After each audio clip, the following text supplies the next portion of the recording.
All right, how's it going, guys?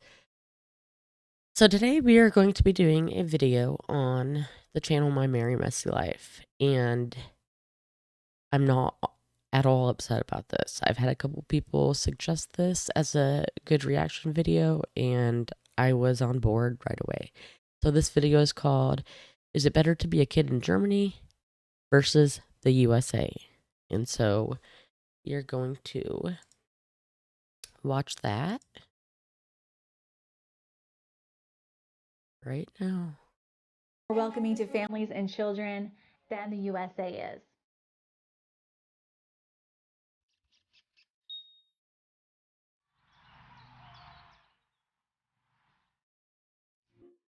They must have put they added German in this. That's cute. My Merry Messy German Life. Hey everybody! Servus! Servus! Ciao! Welcome back to our channel. We are the McFalls, a family of 6 with 4 kids. A cat and a hamster. Very important. The pets. The pets are well loved in this family. Yes. And we moved from America, from the USA to Germany in February of 2021. And the cat did, but not the hamster. That's right. The hamster's German. Yep. We speak German to it. It's Syrian. They're Syrian hamsters. I don't know if they're actually born in Syria or not. Anyway, we got the hamster here. Yeah, so on our channel, we share our culture shocks and adventures and all the things we're exploring and discovering here in Germany and Europe. I always... Oh my gosh. Is that girl's hair real? That can't be. Wow, that's... If it is thick.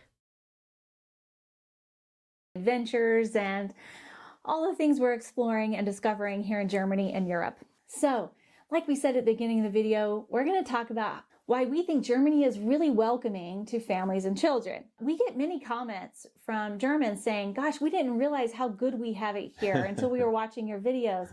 And it's true. You guys probably have a lot of things that you don't realize we don't have in America or other countries. And, you know, Northern Europe, the western part of Europe has some really awesome countries and great places to live, offering a lot of benefits for families and children and everyone. And yeah, so we're glad that our videos can help shine a light on the things that Germany is doing very well. And I love that because honestly, I didn't know how it's not like awful, but like how it is here. And like I'm kind of feeling like how the Koreans would feel in North Korea. You know, they don't know that they are living in hell right now. And little did I know, this isn't the best country either. And so that's one reason why somebody wanted me to watch this too, is because the benefits for parents, we don't really get any benefits here. To be honest with you, I have 2 children, and that is all I will have because number 1, I can't anymore. And 2, it is way too expensive, and it wouldn't be fair for my 2 children if I had another kid, really. I mean, geez. Of course, every country has its pros and cons, and every country has major areas it can improve upon. And that's why I like to be able to use our platform to talk about these really important things that are integral into helping us to thrive and live our best lives. These cultural conversations is what changes who we vote for and what goes on in our governments. And that's what we hope to kind of accomplish with these videos is to talk about things that our different countries are doing well and the things they can improve upon. Because if we never talk about what we can improve upon, how are we going to get any better? So we're going to be doing 2 videos this week and next week. This is why I love kind these of go people. together. This one is how Germany is more welcoming to families and children. And next week, we're going to talk about how it is cheaper and more affordable to raise children in Germany than in the USA. We are going to have points in the 2 videos that overlap. So in this week's video, we'll go into detail on some things that are cultural, and then next week we'll go into the financial aspects in detail. So we have 9 different ways that we think Germany is more welcoming to families and children. So let's start with the first one, parental leave. So the most obvious difference is Germany has national guaranteed parental leave policy for mothers and fathers. The USA has almost nothing. I say almost nothing because the USA does have the Family and Medical Leave Act, which protects a mother's job for 12 weeks after the baby's born. It is unpaid leave, but her job is protected for 12 weeks. She cannot be fired during that time, and she is legally allowed to take time off, but it's not paid time. And what's interesting is we're talking about what the laws are and what is required by law. And in America, there's many companies that do offer leave. Yes. I mean, for example, the companies I've worked with, my current company is American, and for my American colleagues, I see a lot of them are taking, they do take family leave, both the father and the mother. So it does depend on the company, but Right. I've always worked for very good companies with very good healthcare benefits, and I've been fortunate to have a fair amount of money in my salary compared to most people. And the people that need these things the most are the ones that are not getting them in their jobs and aren't being supported. And you know what, it kind of gets me emotional a little bit because those first 12 weeks are the most crucial and most important for you to be able to bond with your baby. And like the fathers, they don't get that. Like after when I had my child, like 6 weeks gone by, and I'm being asked when I was going to be able to go back to work. It's like, I don't want to. That's why I'm trying to make this YouTube thing work, because I don't know. Life is too precious, I guess, and I'm missing out on a lot. By And a national lot of other programs as well. So it's really, it's one of those things in America that is very much a difference between the haves and the have-nots. And at least here, it's the same rules for everyone. Yes. And I want to know the statistics, I guess, in children with mothers and fathers, the differences between Germany and the United States, because I know for some people, a lot of people actually, I feel like almost more people than don't. I don't really talk to much of anybody, but it's like yeah.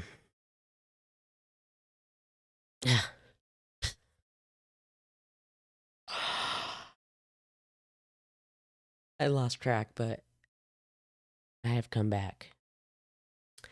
So, what I was saying, sorry guys, I'm a stoner on the inside, I guess. There's a lot of children without fathers or mothers, and so, I truly feel that if fathers would have that 12 weeks to be able to bond with their child, it is just as important to the child and the father that they get that time, and we wouldn't have broken families. Like, I want to move.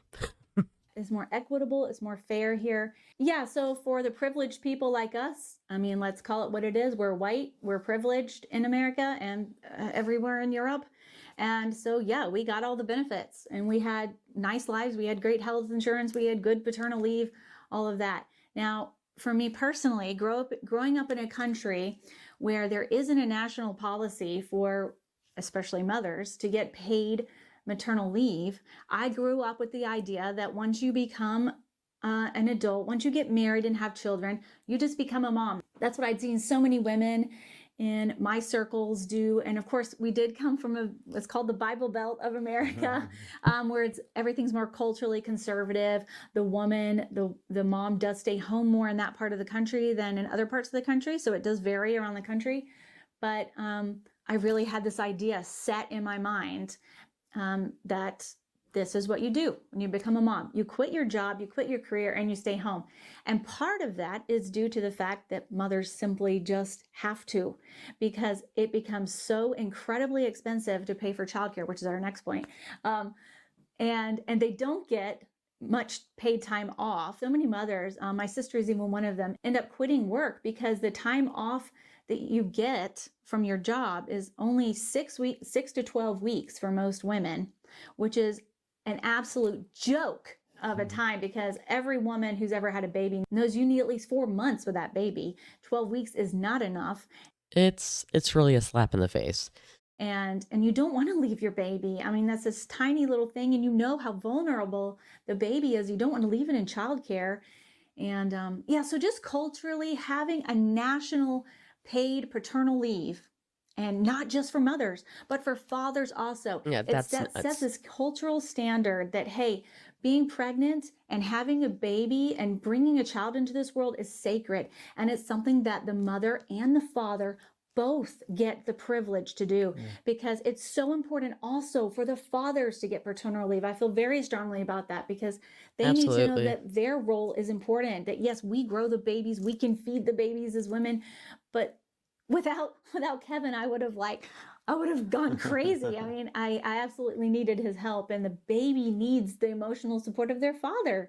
And you know, when it's not everyone can have that, but when there's a good father around, the child benefits. And I love how that sets a cultural tone for, hey, what you're doing matters, and we're going to give you the time and the space and the money to support you in raising your child. And we're going to go into detail next week on the financial aspects of what you actually get and how much time off. This week, we're just talking about culturally how that sets the tone. By law, you know, the father and the mother can both get it, but I'm not entirely sure that culturally everyone is thinking of it equally. You know, I wonder if sort of what well, yeah, in Germany or anywhere that offers it. You know, at least when I lived in Sweden, I found that an overwhelming majority of the paternal leave got scheduled in November. Wait for it. Wait for it. Wait for it. Wait for it. That was moose hunting season. So the fathers would take their paternity leave so that they could go moose hunting. So, you know. Okay, so that I actually had that question. If you guys, Germans, gosh, I'm sorry, guys. If Germans hunt moose or meese, is it meese if it's more than one? That is so stupid. But yeah, I wondered that. That's nuts. That's nuts. I'm gonna go hunting while I'm home with a baby all night long. So I don't know, you know, even though it's available, I'm not sure if it's used or utilized equally, but at least the opportunity is there.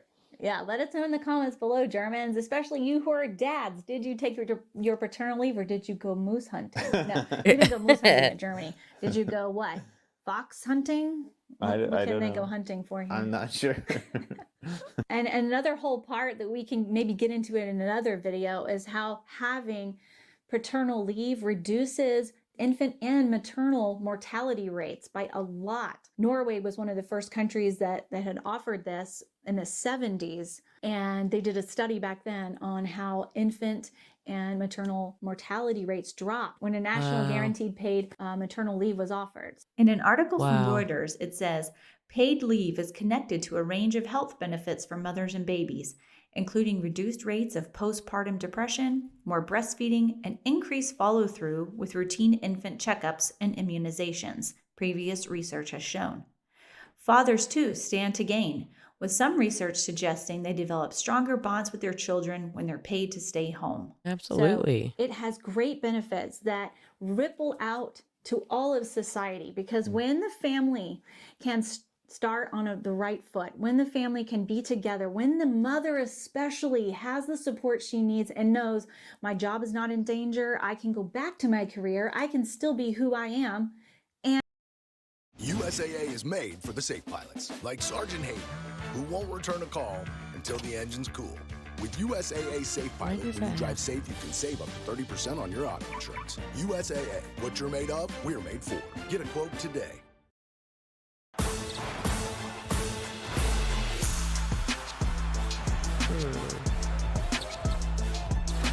I apologize.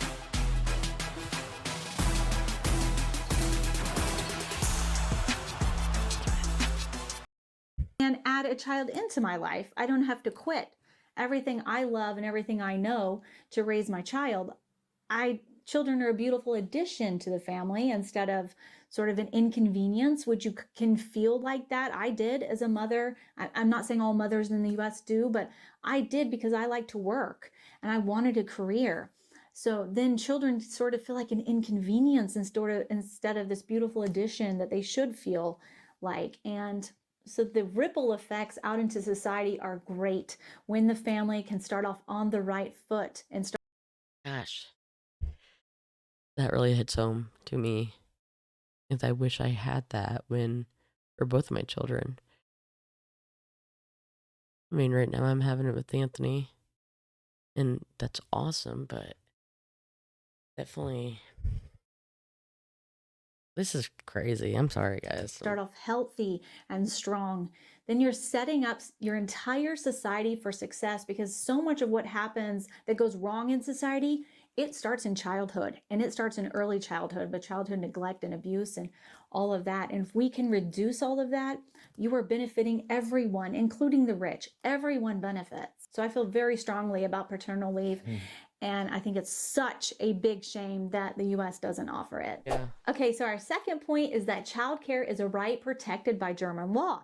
I thought this was really cool. I already knew that childcare is much cheaper here in Germany. It's heavily subsidized, but it is cheaper here in Germany than in the USA.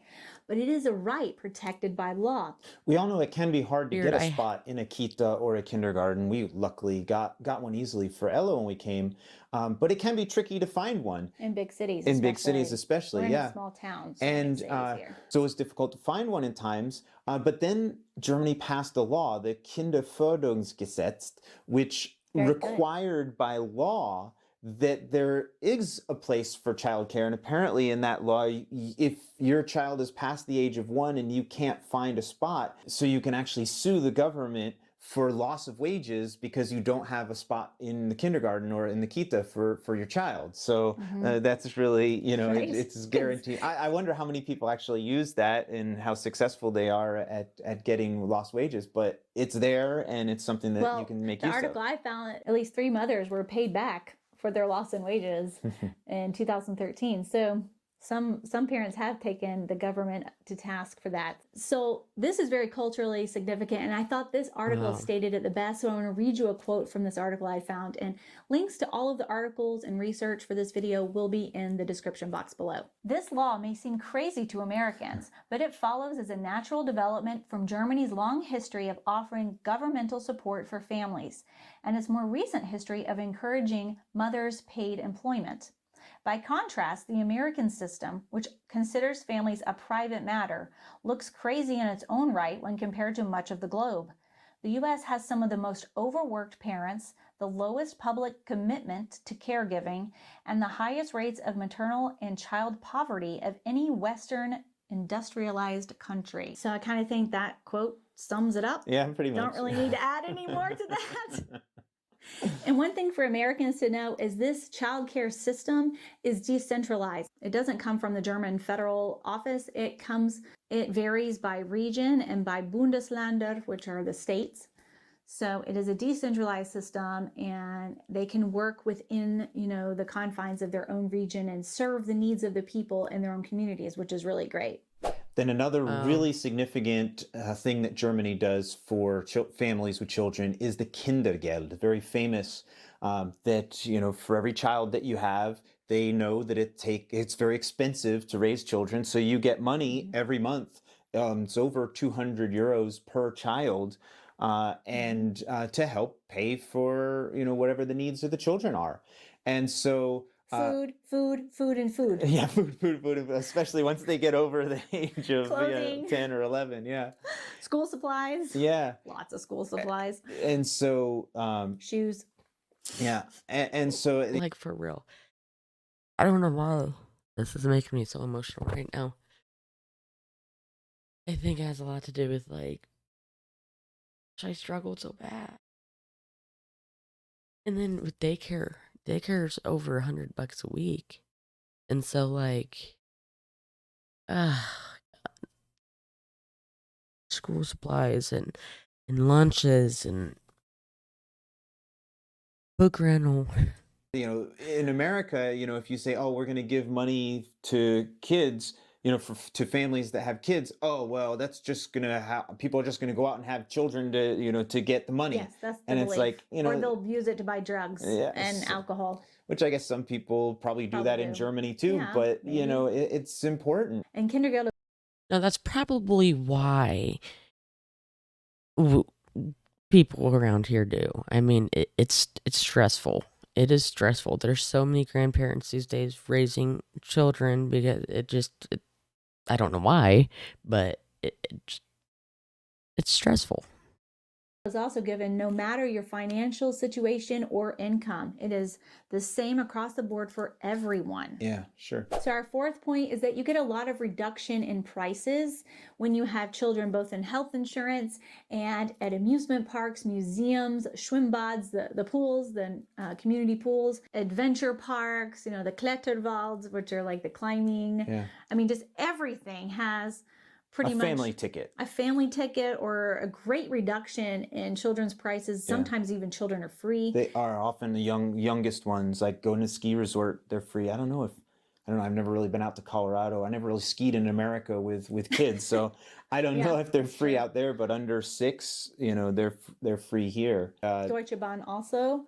Yeah, we ride the big deal. You can ride the train for free. Region, at least in the region around here, when we go to the closer, bigger city, it's free for the kids. We know for sure that children ages 12 and under are free on Deutsche Bahn, the regional train, but it may go up even higher. We're not quite sure. Older kids too, yeah. And I mean, sure, in America there always is an adult price and a kid price. But I don't remember very much of like the family ticket. Like we went to the Schwimmbad yesterday and it was the parents and all of their children for the same price. So it didn't matter if you had 10 children or 2 children, the family price was the same. Yeah. And so, for us, that really pays off.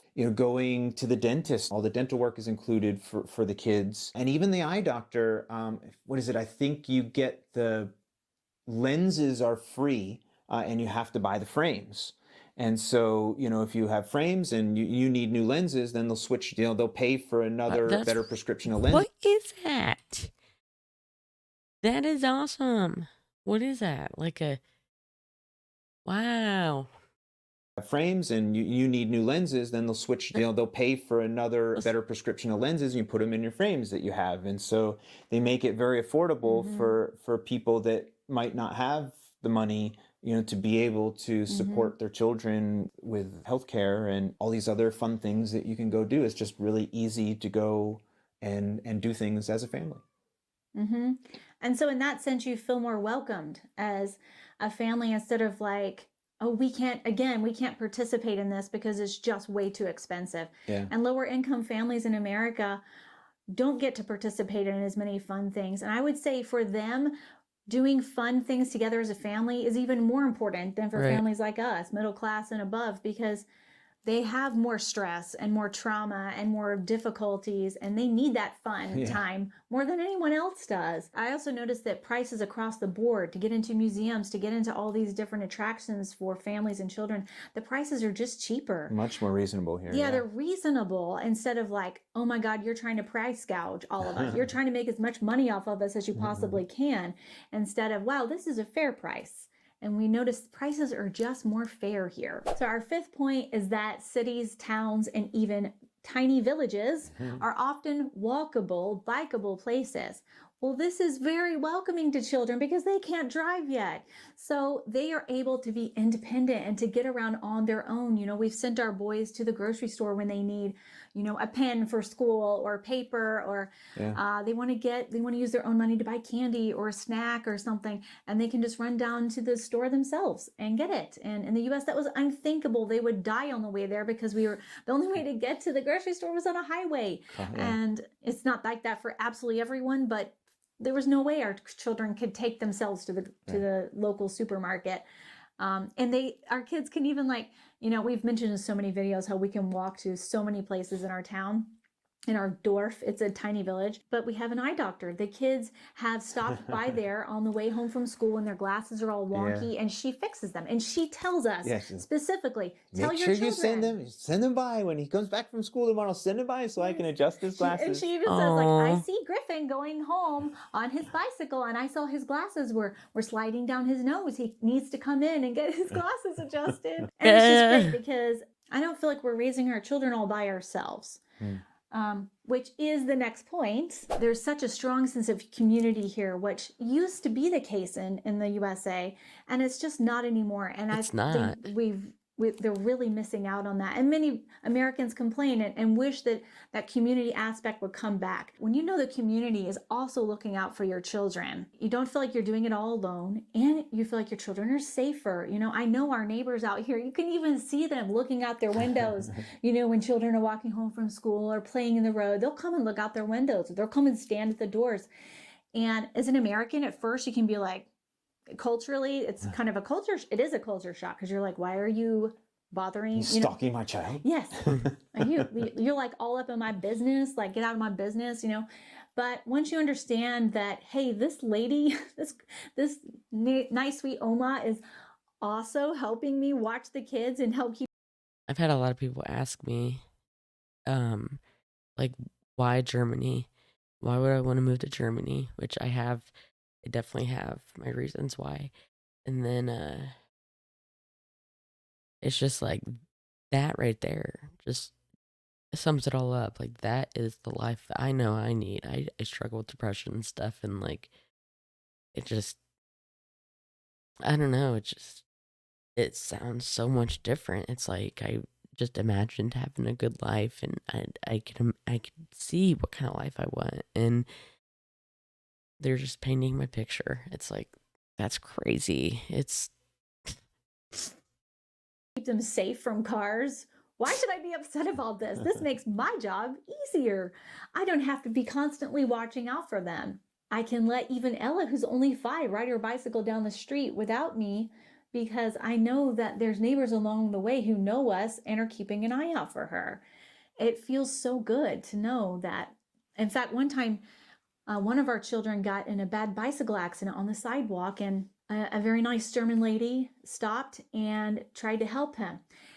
But the thing is, he told her no, and he really did need help, but he told her no because we had just moved from the USA, and it's very ingrained in children's minds. You do not talk to strangers. Stranger danger. Yes. You know, like, you cannot talk to strangers. You know, yes. Don't let them. You know, do whatever, or get you, kidnap you, or whatever. So because that sense of community has been lost, and here in Germany, if a stranger's trying to help a child, 99% of the time they're actually trying to help the child and they're not doing something bad. And so we had to explain to our son after the accident that accept her help, you know, let her call for you or something, you know. Yes. That you can let a stranger help you here, and it's much different. That's crazy. So I have really felt a sense of relief being here, knowing that our children are being watched and helped out by the community. And especially in a small town, many different people know us, and that helps even more with making sure our children are safe and well cared for. And I guess, you know, that there may be some places in America, and maybe some small towns where you get that and too. Neighborhoods too. And neighborhoods too. Definitely. But in general, you know, that whole stranger danger thing, that you're very much a part of our very culture. Much a part of your culture. It's huge. And, you know, so it is different. And I think, you know, like you said, there's probably some people that would like to go back to those times a little bit, but I'm when were those times? May never go back in America, you know, the way things were. It's really sad. And also part of this point is that childhood independence is greatly valued, and that allows children to be happier here. And like we said, they can go to the grocery store and go to the eye doctor by themselves. And honestly, in the US, if someone sees a child by themselves at the grocery store, they might call the police on them and say, where's the parents? Where's your mom and dad? You shouldn't be here alone. Yeah. I mean, it's not. How young? I wonder how young that they just send their children off. Because for me, like even my 11-year-old, I was hesitant of sending him out. So I'm very curious at what age they're talking about. Safe for children to be there alone. Like we said, you have to walk on a highway to get there or whatever. You know, like even at the eye doctor or at the doctor turns and talks directly to the child. Yes. They're like, yes, we know the parents here, but we're addressing you. Yeah, they do. treat children with more respect. It's like, what are your symptoms? How are you feeling? Instead of talking through the mom or dad. And it's great. It encourages confidence and independence in children. And we really like that. So number 7 is that there are laws that actually protect families with children noise. You know, if you think about it, there's 88 million people crammed into the space of about Montana. So noises have to be controlled, you know, in places like Europe. It's much different than in America. That's not necessary so much there because everyone's so spread out. But here in Europe, you know, people are very close together. So there's a lot more noise control laws. I know it may seem bizarre to Americans, but it is necessary. Or, you know, you're going to sleep and there's a neighbor having a party at 2 a.m. and you can't sleep and you got to go to work the next day. That's a problem. Yeah, and the whole Sunday, you know, Ruhetag thing is infamous in Germany. That's a whole another topipic. But yes, that, you know, you need to control the noise, and you want to have everyone should have the right to a nice, calm environment. But children are not always easy to make sure that they follow whatever they're supposed to. And some children are louder than others. And so, yeah, there are laws that protect families that, yes, a certain amount of noise from kids is normal and accepted. Yes. So until this law was in place, apparently there were a lot of people calling the police and complaining on, you know, children stomping in the apartment above or screaming or yelling. And finally they realized the need we need to protect the right of children to be able to be children and to make child noises. And I've noticed that while we're riding the trains, you know, everyone is so quiet, but I'll see like a German family with kids and they're loud. Nobody even gives them a second glance. Nobody looks at them. They understand here that children are louder. And I don't get dirty looks for it when they are louder. And I just feel more, okay, I don't have to force my kids to behave. It's okay for them to be children, even though Germany is such a much more quiet society. So it's really interesting. And that in that way, again, you feel like, okay, children are welcome here. They're okay here. And I've heard that this extends not just children, but also family noise. I don't know if this is an urban legend, but I heard somewhere that there was a couple that was having sex at night, you know, past the 10 o'clock when you're supposed to be quiet. In Germany? I don't know if this was Germany or Sweden, I can't remember, but that they were loud, and, you know, that can happen. And the neighbors were upset, and the neighbors called the police, but it turned out that was a normal family activity, noise, and that was protected by this law. So. Well, that would be interesting. I think that was in Sweden. So is that also the case in Germany? I don't know. Maybe that's true in Germany too. Number 8 is that crime is less here in Germany than in the USA. So it is safer to raise your children in Germany than in the USA. Americans don't like to hear that, but it's true. There's less gun violence. And we've mentioned this in our video on why we chose to move to Germany. And you can check it out in the description box below, also in the card up there. The intentional death rate was 0.9 per 100,000 in Germany and 5.3 in America. So, you know, we're talking over 5 times more, you know, which is a lot. So, yeah, there's a lot of crime, a lot more crime in America than there is here. And again, that's not equitable across the country. I mean, where we lived, you know, our neighborhood was pretty safe. Occasionally there's thefts and stuff that happen in cars or things like that. And there were some shootings in the town that we lived in, in America. But still, if you live in a not as nice area in America, you're much more susceptible to that. So, you know, the poor always suffer worse than everyone else. Definitely. School crime shootings is bad are in the United States. In the U.S., I did fear those. It's a reality. It's not just a fear. It's a reality. It's a reality, yes. And I mean, even people getting shot in grocery stores, just minding your own business, trying to live your life and be a good citizen, and you can get shot in a grocery store. I mean, it's been ridiculous for a long time, and it's getting worse. And our children used to have to do these active shooter drills at school on a regular basis, and they would have to pretend like a shooter was coming into the school, and they would have to hide under their desks. And actually, I didn't even know this was going on for a while until We have school shootings all the time, and they don't do this at all. Like, it really, really irritates me, actually. In the small town that I live in, last year, these two guys, they were going to actually shoot up the schools around these areas. I guess they were smoking meth and coming up with all these theories on how they're gonna, I don't even know. But one person ended up, one of the kids got like 17 years in prison, and then the other one, which was the one that pretty much was like the leader in this, got house arrest and probation. And it's like, how does that make sense? I mean, it, I don't know. asked our children, and then I was shocked that they were doing this, and it was just like, oh my gosh. Every business has an active shooter plan and does training for their employees, and yes, absolutely. So a lot of Americans don't like to face the fact that there is gun violence, and it's a big issue that we won't get into in this video. But we're happy our kids are safer here, because they are.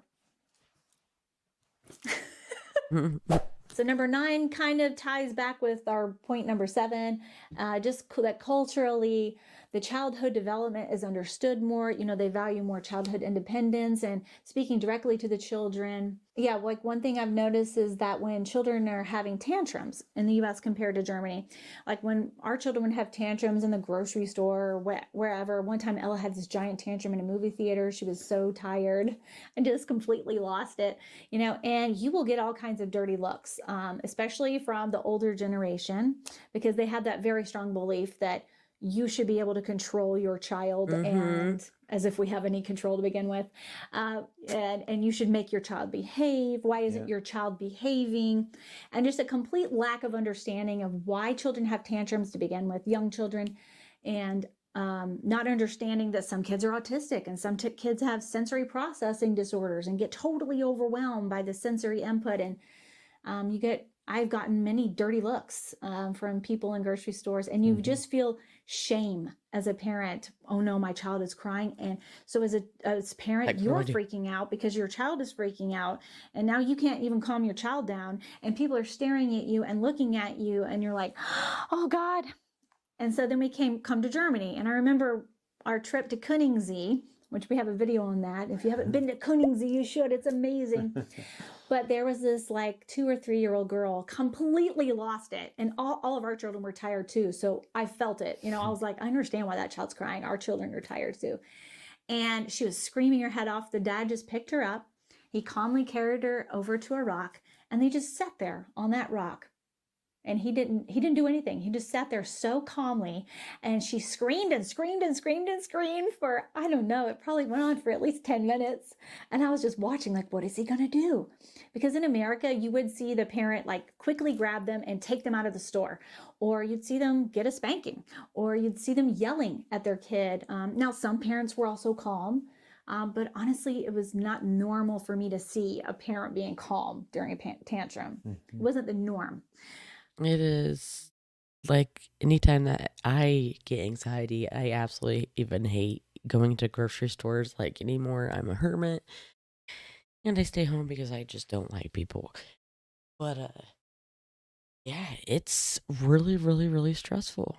Just the other day, my son was crying because he didn't want to be sitting in the car in the front there. He wanted to be held, so that's what I was doing. I was holding him while carrying, going down the aisle with the cart and dropping stuff. It was a mess. Luckily, the person in the aisle, I was like, I am so sorry. She's like, hey, I got 3 of them over there. I completely understand. And there are nice people over here, but yeah, you do get those glares. Like, I completely agree with them. Like, I am just not happy here. Like, I don't, it's pretty much, I hate it. I don't like it here at all. Yeah, that dad just sat there. Yep. And I was just like, he's just sitting there. He's not doing, wow. And what happened? She calmed down. She magically just calmed down because she got it out of her system.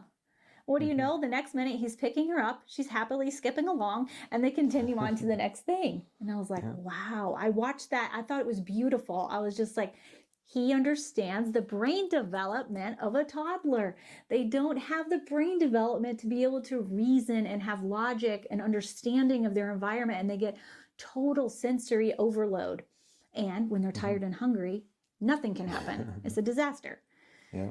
And Germans, I have seen, that was the first time I experienced that here in Germany. And I have seen it now over and over and over again. I've seen kids have tantrums on the train, in museums, you know, we've been to many kinder hotels. There's screaming kids all over the place. Yeah, at dinner or whatever. Even at the happiest vacation place for a family, there's still screaming toddlers. And I see the parents be so calm over and over and over again. They just ride out the wave. And it always ends. They don't cry forever. They stop. And no one's giving them a dirty look. In fact, most people walk by and ask if they can help, or they just smile at them. But nobody gives them shame. Not that I've seen. Yeah. And you already alluded to this before, but how do you enforce that behavior in America? With spankings, corporal, For many people. corporal punishment. And, you know, I first ran into this being in Sweden, that it actually was illegal. You are not allowed to enforce your children with a physical means. And to me, that was like, I mean, I was shocked, like, oh my gosh, it's illegal. It was just not in my mindset. I mean, my family, I had maybe a spanking or two when I was young. I don't really remember. It wasn't something my parents used very much. But that was like, oh my gosh, it's actually illegal. And then I started thinking about it, and it's great. I mean, Sweden was actually the first country in the world to do that in 1979. I mean, that was a long time ago. Sweden. Germany was not that long after, you know, like the 8th country or something. So it's also illegal in Germany. In 1998.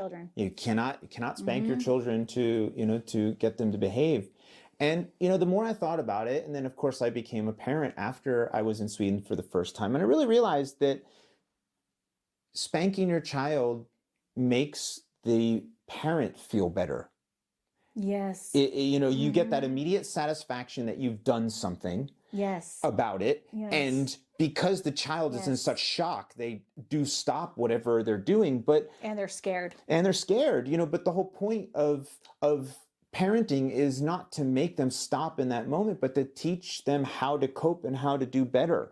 And by spanking them, it's counterproductive to that. Then they just are scared, and they like, oh well, I'm just going to hit and fight whenever I'm mad or whatever. And then we're shocked when kids hit each other and when they hit us.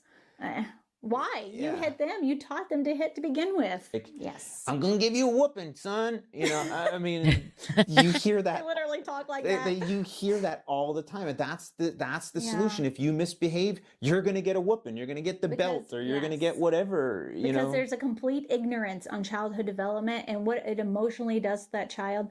And I mean, if all you do one quick Google search on the psychological effects of spanking, and there are massive amounts of studies on this. It is well researched. It is not some new concept. It greatly psychologically harms children, and people think, oh, I was spanked and I turned out fine. Well, actually, no, you didn't. You probably have some depression issues. You probably have some anxiety issues. You probably have some self-esteem and self-confidence issues and trouble speaking up for yourself. It can greatly affect you as an adult, where you don't stand up for yourself and you're afraid to use your voice, because your voice, when you used your voice, you were spanked for it. So why would you be confident in using your voice as an adult? It doesn't work. And beyond that, in America, there's actually 19 states in America where it's still legal in schools to punish It literally makes children my stomach hurt. by spanking them. Oh, Now, okay, I didn't know there's about 19 that. where it's legal, but then the question, how often is it used? Okay, now Right. when I was in middle school, I remember, and I lived in Florida, I remember very clearly there were kids that got taken to the principal's office and got spanked. That absolutely happened, when I was And a I kid. never remember that in Georgia. Yeah. In the Bible, deep in the Bible, Yeah. and I never remember kids getting spanked. So So I live in Indiana, and they don't do that here, but I do remember when I was like in 3rd, 4th grade, I've heard it happening, and I can't remember if it was from my cousins that were a little bit older or my parents. I will have to ask them because it was a thing here, but now it's not. I don't know. So then the question is, how many of those 19 states are using it? I did find a research paper that was 10 years old. So this was the 2011, 2012 school Okay. year. There were 3 states in America where more than 50% of the schools in that state reported having used corporal punishment in their schools. And there's a bunch of other schools that had, Georgia was 15% or something like that. So that's 10 years ago. Hopefully things have gotten somewhat better, but I do know it still definitely does happen. I mean, because the children who misbehave in schools are usually the children coming from troubled families where there's an unstable, not wholesome, good environment for them to begin with, where they're already probably getting a hit at home and abused, and then they come to school and yet again they're hit. I mean, come on, how is this child supposed to turn out well? And you're shocked when they end up into crime or drugs or, in a life of poverty. Well, there's a good reason for it. It's the community in which they're raised. And it just makes my stomach hurt to think that goes, I didn't even know that was still going on. And it's not just Europe that has a lot of countries that have banned it. Most all of South America, for example, it's illegal. And some countries in Africa, too. How many countries are there? Well, I don't know exactly how many, but it is interesting that of the G7 countries, actually France, Germany, and Japan are the only 3 of the G7 that have outlawed spanking.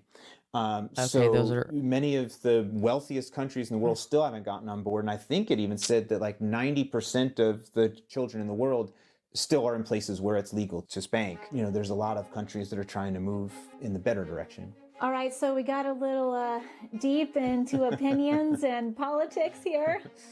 But I don't know, these are important topics that are, I think, culturally important to discuss. They can make us all improve and help us be better. So in next week's video, make sure to come back for that because we're going to talk about why it's cheaper and more affordable to raise your children in Germany than in the USA. So come back for that. We hope you enjoyed this video today. If you haven't already liked it, subscribed, we'd love for you to do so. And we look forward to reading your comments. As we know, Cat and a hamster, very important pets. Started it. All right, guys. That was a lot, and I was not expecting. I'm glad I washed all my makeup off because that was emotional. But I was looking up my state. It says 19 U.S. states currently allow public school personnel to use to discipline children from the time they start preschool until they graduate 12th grade.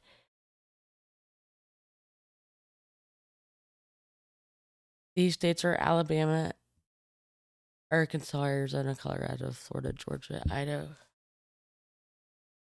Indiana. Guys, my state is on the list.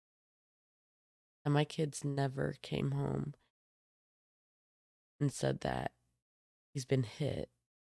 But I do know that a lot of the teachers are bullies. And I gotta get out of here. I mean, I'm crazy. Guys, thanks for watching. If you liked the video, please hit the like button. Really appreciate it. And thanks for watching. And I hope you have a good rest of the day. See ya.